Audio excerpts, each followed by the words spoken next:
Hola gente, ¿cómo andan? Yo estoy estudiando guía de turismo y como soy muy ansioso como para esperar a recibirme, empiezo haciendo guiadas por acá. Estos videos tienen un montón del aporte de mi amiga que sabe una bocha, así que les dejo el Instagram por si quieren ir a chusmear. Hoy vamos a hablar de un personaje icónico de nuestra patria. Al principio amado por todos, ahora odiado por todos, un político para entender nuestra historia, para entender por qué hoy Argentina es como es, uno de los personajes políticos más importantes y quizás el más importante. Este oligárquico y conservador señor es el expresidente Julio Argentino Roca. Para que vean que no estoy exagerando, Julio Argentino Roca contaba hasta el año 2012 con 36 homenajes en todo el país, muchísimo, incluyendo placas y monumentos. Y Belgrano, creador de nuestra bandera, tiene 25 y San Martín en todo el mundo tiene 60, pero si hablamos de Argentina, a estos 60 hay que descontar los monumentos que tiene en otras partes del mundo, y no hice el cálculo, pero si le gana Roca, le gana por poco. Y cuando los billetes tenían personas importantes de los inicios de nuestra patria, ¿quién tenía el valor más alto? El mismísimo Julio Argentino Roca. Cualquiera podría pensar que si es tan reconocido el chabón era un capo, ¿no? No. No, todo lo contrario. Y entonces, ¿a qué viene tanto reconocimiento? Bueno, el tipo fue ministro de guerra y presidente 2 veces de la nación, y bajo estos mandatos haría cosas que serían un antes y un después. Estaría al mando de la campaña del desierto, expandió el territorio y aumentó la población, se federalizó la ciudad y se establecieron sus límites, empezaría el nacimiento de un futuro Puerto Madero, Argentina se iba a ubicar entre las 6 potencias mundiales, se abrieron un montón de escuelas a lo largo de todo el país y unas cuantas cosas más. Así que vayamos de a poco. Roca hoy en día es repudiado por realizar la mal llamada conquista del desierto. Esta conquista consistió en invadir la región patagónica para exterminar a los pueblos originarios y así apropiarse de las tierras. Ojo que igual Roca no sería el primero en realizar estas expediciones. Este objetivo de exterminar a los pueblos aborígenes para adueñarse de sus tierras viene de 1820. Y es que Argentina ya era independiente y como nuevo país necesitaba ganar territorio. Además, en distintos puntos de lo que aún eran las Provincias Unidas del Río de la Plata, se habían sufrido saqueos y ataques por grupos aborígenes, los cuales estaban tratando de recuperar los terrenos que les fueron arrebatados por los españoles. Cuestión que como se había creado una rivalidad contra los aborígenes y se necesitaba ganar territorio, en 1820 el gobernador de la provincia de Buenos Aires, Martín Rodríguez, realizaría el primer ataque, y de ahí todos los presidentes harían lo mismo. Yo me prendo, ¿eh? Yo también me prendo. Aunque las más exitosas serían estas que les mencioné recién, que duraría hasta 1824, y la que realizó Rosas en 1833, que duró un año más o menos. Los únicos que no harían un ataque contra los pueblos aborígenes serían Mitre y Sarmiento, pero porque se estaban ocupando del genocidio paraguayo. Durante sus presidencias, Argentina, Uruguay y Brasil unirían fuerzas para atacar a Paraguay. En esta injusta guerra, Argentina se adueñaría de tierras paraguayas. O sea, todo esto era en realidad de Paraguay. Y también hubo un genocidio innecesario. Pero, ¿qué tiene que ver esto con Roca? Bueno, en esta guerra desempeñó un buen papel en el ejército y regresó al país con el título de comandante general. Y a partir de acá, su nombre empezaba a pesar. ¿Vieron que les dije que todos nuestros amigables y tiernos presidentes realizaron campañas al desierto? Bueno, Avellaneda no sería la excepción. Y su ministro de guerra, que era Alsina, conquistó gran parte del oeste de la provincia de Buenos Aires y un poquito del sur de Córdoba. Pero Roca lo criticó diciendo que pudo haber conquistado más, ya que tomó una actitud muy defensiva. En 1877, tras la muerte de Alsina, Roca es nombrado como ministro de guerra con un solo objetivo: terminar de conquistar la tierra patagónica. Y acá Roca empieza a sobresalir. Roca entonces pasaba a ser visto como un héroe, ya que en ese momento nadie defendía a los pueblos originarios.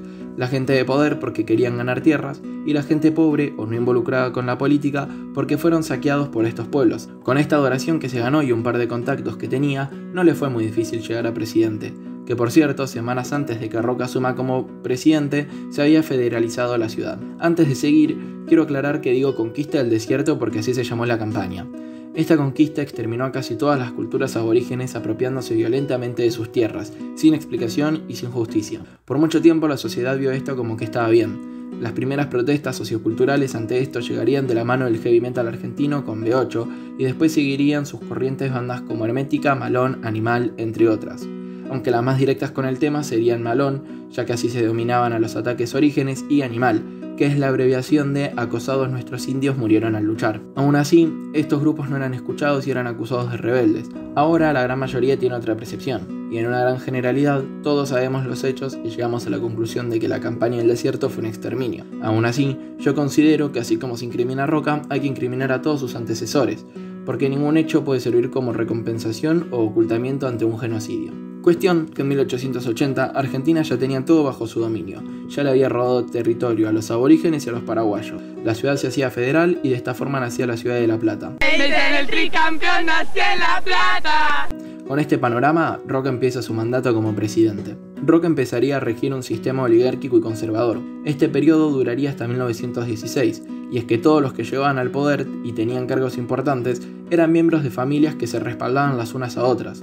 En ese momento el voto no era secreto, uno tenía que decir a quién votaba en voz alta, y si no cumplías las órdenes del patrón y votabas otra cosa, podían despedirte o incluso asesinarte. Era una especie de dictadura camuflada, ya que el poder no pasaba de las familias adineradas. Bueno, ahora también pasa algo parecido, ¿no? Pero digamos que el que quiere formar un partido político lo puede hacer, y cada uno puede votar a quien quiera, y todo eso no pasaba en aquellas épocas. Este régimen oligárquico iba a tener como ciudad modelo a París.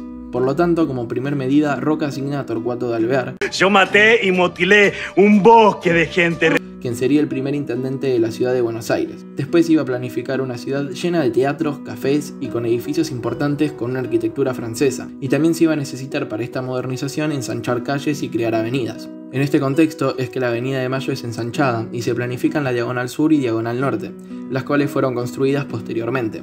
Para todo este quilombo de avenidas se derrumbaron casas, comercios o se recortaron edificios, como le pasó al Cabildo, que para los dirigentes representaba un pasado colonial, lo que representaba la ignorancia y la brutalidad, mientras que París representaba el progreso y la elegancia. Otro ejemplo de esto se da en la Recoba de Plaza de Mayo, que fue construida en la época colonial, y si bien el proyecto de demoler la avenida de hace rato, finalmente se demuele en 1883.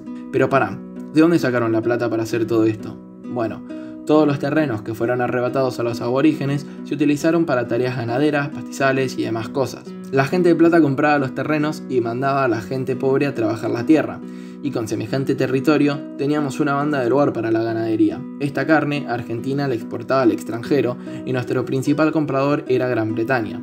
Este sistema agroexportador funcionaría a la perfección hasta 1930, ya que en todo este periodo Argentina ingresó rápidamente al top 10 de potencias mundiales y era reconocido mundialmente. Es decir, que cada vez más inmigrantes venían a vivir acá y la población en las distintas ciudades del país iban aumentando exponencialmente, así como la economía. Otra de las primeras cosas que haría Roca sería crear el Consejo Nacional de Educación en 1881, que fue un organismo dependiente del Poder Ejecutivo Nacional para el gobierno de las escuelas primarias públicas. Este organismo desapareció por decreto del presidente Juan Domingo Perón en 1948, transformándose en una dependencia del Ministerio de Justicia e Instrucción Pública. Como vemos, Roca pisó fuerte en lo que refiere a la economía, la urbanización y la educación. Es por eso que hay tantas escuelas bajo su nombre. En este periodo también hubo un conflicto por ubicar un nuevo puerto. La ciudad estaba creciendo mucho y muy rápido. El país estaba bien económicamente, la aduana Taylor quedaba vieja y era tiempo de construir un nuevo puerto. Ante esto, Huergo sugirió hacer un puerto en forma de peine con dársenas abiertas, para que si la ciudad se seguía expandiendo, el puerto pueda acompañar este crecimiento. Además, propuso hacerlo en zona sur para aprovechar estas tierras. Era una idea brillante, pero ¿se acuerdan que acá las cosas se hacían teniendo contactos nada más? Bueno, el que tenía familia de poder y eran amigos de la familia Roca era Madero, que propuso hacer un puerto que consistiría en 4 diques atrás de la aduana Taylor, y para esto se tenía que rellenar el río. Pese a que era un proyecto más costoso y menos práctico, decidieron hacer el proyecto de Madero. Esto no funciona, ¿sí, Torcuato? Acá hay malos presidentes pero buenos amigos, podría ser peor. Al final, el puerto planificado por Madero quedó en desuso en 1925, porque no se pudo adaptar a los nuevos buques que eran más grandes, ni al crecimiento de la ciudad, por el cual cada vez había más movimiento. La historia tiene más detalles y tiene un desenlace, pero me voy a ir del tema, así que queda para otro video. La ciudad, como ya dije, se federalizó en 1880, pero en 1887 tendría la forma que conocemos hoy en día, aunque con menos barrios y sin la costanera, claramente, ya que en este año se integran los partidos de Flores y Belgrano y se construye la General Paz. Aunque este no sería el único límite que se iba a establecer en la primera presidencia de Roca. El otro límite importante iba a ser el que tenemos con Chile, que es la actual cordillera de los Andes. Después de un montón de vueltas que tuvieron estas dos naciones, aunque para mi asombro todas fueron bastante pacíficas, se coincidió en que el límite definitivo iba a ser de una vez y para siempre la cordillera de los Andes. El único espacio que Argentina le terminó cediendo a Chile fue el estrecho de Magallanes. Roca volvería a la presidencia en 1898. No lo puedo creer otra vez. Y acá Roca inició una acelerada modernización del ejército y se adquirieron nuevas bases militares. ¡Hable fuerte, que a mí me gustan los hombres! A mí también. También haría muchísimo hincapié en la educación pública. En 1899 se inició un plan de edificación escolar que corresponde a una instancia superadora de las formas y las ideas que llevaron a la construcción de las denominadas escuelas palacio. Este plan no solo buscaba establecer reformas funcionales, higiénicas y de infraestructura, sino que también transformar los espacios y formas arquitectónicas en una herramienta didáctica. De esta forma se demostraba que si la educación es importante, pues los establecimientos encargados de enseñarla deberán tener construcciones importantes. En esta última presidencia me gustaría destacar dos cosas más. La primera es que en 1904 Argentina inició la ocupación del primer establecimiento permanente en territorio antártico al establecer una base en las Islas Orcadas del Sur. Y lo otro que quería destacar es que en esta presidencia se dan las primeras manifestaciones obreras y ocurre el primer asesinato de un manifestante a manos de un policía en la historia de nuestro país. En este periodo se creaba la Fora. Recuerden que en este sistema oligárquico y conservador los únicos que tenían posibilidades, accesos, oportunidades, vacaciones, descanso, voz, voto y decisión eran las familias ricas. Lógicamente los obreros empezarían a organizarse para poder frenar esta explotación, lo que llevaría a una importante revolución que se realizaría en 1909 y otra en 1919. De la segunda les dejo un video que hice al respecto por si quieren saber qué pasó en esta protesta. De la primera no, porque todavía no hice el video sobre eso. Finalmente, Roca dejaría el mandato en 1904 y moriría 10 años después. ¡Sostenga el viejo! ¡Sostenga el viejo!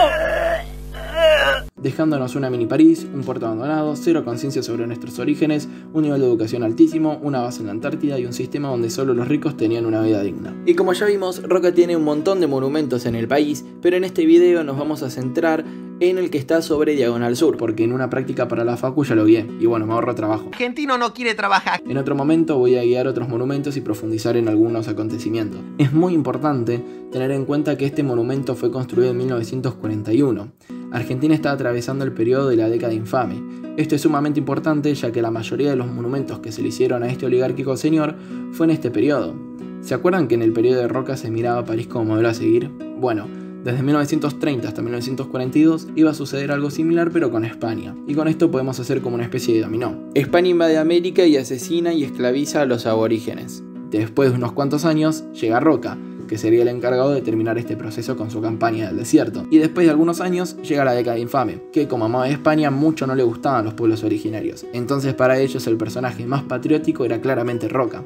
Y se encargaron de demostrar esto colocando este monumento de 14 metros en el medio de una avenida en la zona más céntrica de toda la puta ciudad.